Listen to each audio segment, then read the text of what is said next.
Oh, kasi na naman. Sabi ko sa'yo, tigilan mo na yan eh. Binigyan ka na lang panalo, gusto mo lahat, ubusin mo na. Pag natalo na, tigil na. Hindi yung pipilitin mo pa na parang gusto mo ubusin yung panalo ng may-ari ng slot na yan.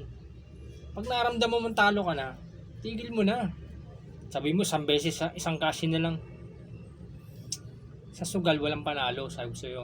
Pagka nanalo ka na, mag-cash out ka na agad. O, 100 yung cash-in mo. Nanalo ka 200, cash out mo agad 100. O, ilaro mo yung 100. Palaguin mo ulit, o di ba? At least bawi na yung ano mo, yung cash-in mo.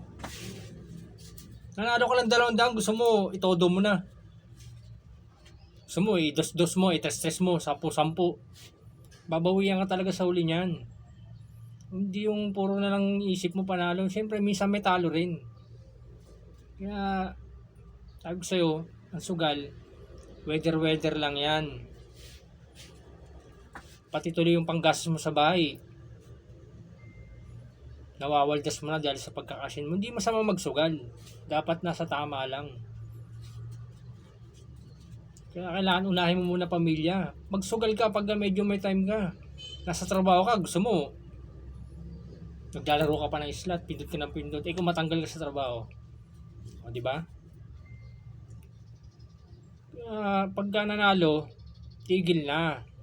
Pag alam mong naramdaman mong matatalo ka na, itigil mo na, huwag ka na mag-cash in.